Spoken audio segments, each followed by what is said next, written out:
అన్నయ్య, ఏంటన్నయ్య, ఎక్కడికి వెళ్తున్నావు? దర్శన్, ఏం చేస్తున్నావు? నేనేం చేస్తున్నాను కాదు, నువ్వేం చేస్తున్నావు? ఏదో నోరు జారి ఆ రోజు ఆ మాట అన్నాను, అది నా తప్పే. అంత మాత్రాన అది ఈ రోజు వరకు మనసులో పెట్టుకొని బాధపడుతూ ఉండడం ఏంటన్నయ్య?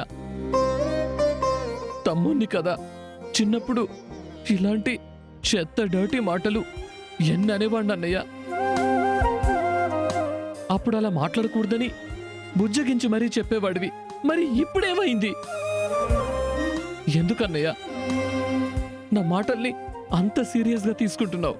నేను సీరియస్గా తీసుకోవడం అంటే ఆ రోజు తీసుకున్నాను. ఆ సిచ్యువేషన్లో ఆ టెంపర్లో చెప్పు తీసుకొని నానా రచ్చ చేశాను. యాక్చువల్గా ఆ చెప్పు సీన్ తలుచుకున్నప్పుడల్లా నాకేదోలా అనిపిస్తుండేది. అంతకు మించి నాకు నీ మీద కానీ ఎవ్వరి మీద కానీ ఏ హేట్రెడ్ లేదురా. మీరంతా నా ఫ్యామిలీ. వాస్తవానికి నువ్వు టెంపర్ లాస్ అయ్యే ఆ మాటలన్నా అందులో కూడా ఎంతో కొంత నిజం ఉందిగా. నిజం లేదు, తొక్క లేదన్నయ్య.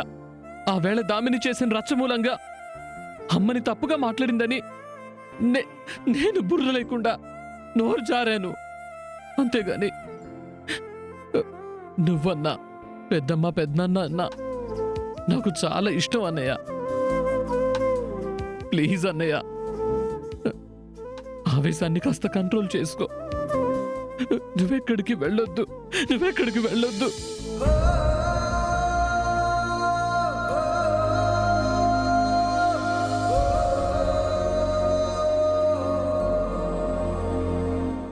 రే దర్శన్, నాకు అర్థం కావట్లేదు. నేనెక్కడికో వెళ్ళడం ఏంటి?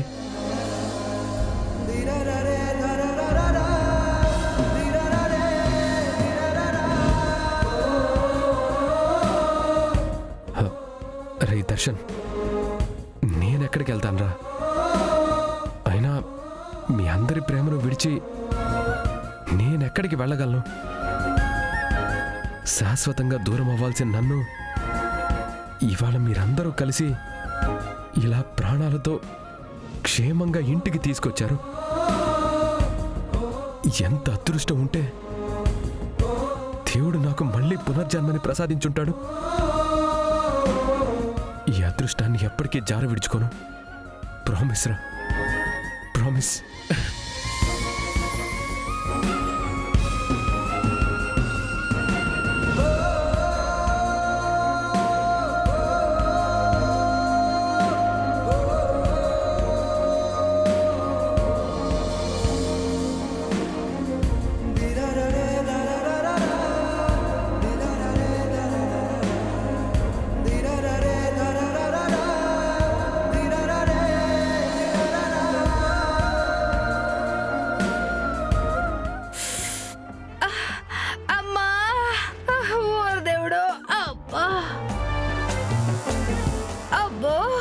అయ్యో, ఓరి నాయనో, వాళ్ళు వాళ్ళు గుళ్ళు చేసేసి ఉండారమ్మే.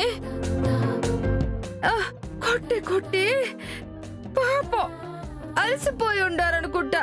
మంచినీళ్ళు తాగొచ్చి ప్యాచ్ వరకు ఫినిష్ చేస్తారేమో. అమ్మా, ఈ నొప్పులకి డబుల్ తల నొప్పిని ఆ ఆనంద భైరవికి, ఆ కుటుంబానికి నేను మళ్ళీ క్రియేట్ చేయకపోతే. ఎంత జరిగినా గానీ అబ్బో, మళ్ళీ మళ్ళీ అవే డైలాగులు చెప్తావు. రైటర్ పేరు పాడు చేస్తావా ఏంది? అయినా అసలు మనం ఏడు నుంచి బయటపడతావు నువ్వు అనుకుంటున్నావా? పగలు సాధిస్తా, రాత్రి సాధిస్తానంటూ ఏదేదో మాట్లాడుతా ఉండవు. అవును, బయట పడతామని అనుకుంటున్నాను. ఈ దెబ్బలు నా ఒంటికి కానీ నా గుండె మంటకి కాదు. మనని బయటికి తీసుకురావటానికి ఆ దామిని ఖచ్చితంగా వస్తుంది. అది మన పెట్టె.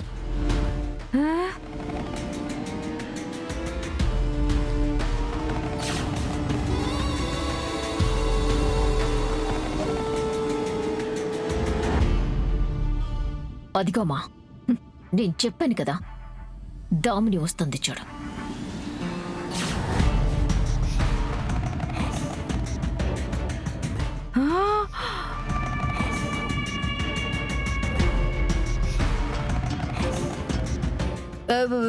ఏంది మే, ఎంత బ్యాడ్ సిచ్యువేషన్ లో కూడా అది నీ దగ్గరకు వస్తా ఉండదంటే నాకు యాన్నో కొడతా ఉండదు మే. చిన్నర్మి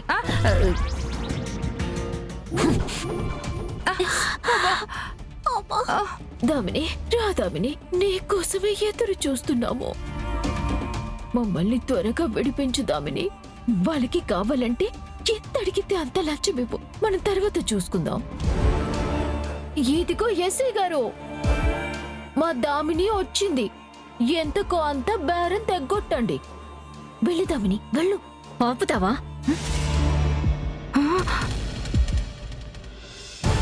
దామిని నన్ను విడిపించే దామిని. నిన్ను విడిపించడం కాదు, వీళ్లతోనే నిన్ను కుళ్ళ పొడిపించాలి. అమ్మీ, ఇప్పటి వరకు ఏడాదే జరుగుండదమ్మీ. ఆ కోటింగ్ బ్రేక్ టైంలోనే ఇప్పుడు నువ్వు వచ్చుండావు. దామిని ఏంటలా అంటున్నావు? నువ్వు నేను ఒకటే కదా. పళ్ళు రాలగొడతాను మరొకసారి ఆ మాట మాట్లాడావంటే. మా అన్నకి భార్యగా నాకు వదినగా మంచి చేస్తావని నమ్మి ఇంట్లో విలువలేని నిన్ను నా బిజినెస్ లో పార్ట్నర్ని చేసుకుని ఎంకరేజ్ చేస్తూ వచ్చాను. అలాంటిది దొంగచాటుగా రోహిత్ అన్నయ్య వాళ్ళని రిసార్ట్ వరకు ఫాలో అయ్యిందే కాక అక్కడ అన్నయ్యని కిడ్నాప్ చేస్తావా? కిడ్నాప్ చేసి అన్నయ్య చనిపోయాడు అని రూమర్ క్రియేట్ చేస్తావా? దాని మూలంగా మేము ఎంత సఫర్ అయ్యామో నీకేం తెలుసు? అన్నయ్య గురించి ఆ నిజం అమ్మకి తెలిసిపోయుంటే ఎంత ఘోరం జరిగిపోయుండేది. దామిని, నన్ను తప్పుగా అర్థం చేసుకుంటున్నావు. ఇందులో నా స్కెచ్ ప్లానింగ్ అంతా వేరు. మీ రోహిత్ అన్నయ్యని చంపినట్టు అందర్నీ నమ్మించి ప్రీతిని జైలుకి పంపించేసి ఇంట్లో నా అధికారాన్ని తీసుకురావాలనుకున్నాను. పెద్ద కోడలిగా ఇంట్లో అధికారం నాదైనప్పుడు మన ఫ్యామిలీనే వాళ్ళని రూల్ చేస్తుందేమో అనుకున్నాను.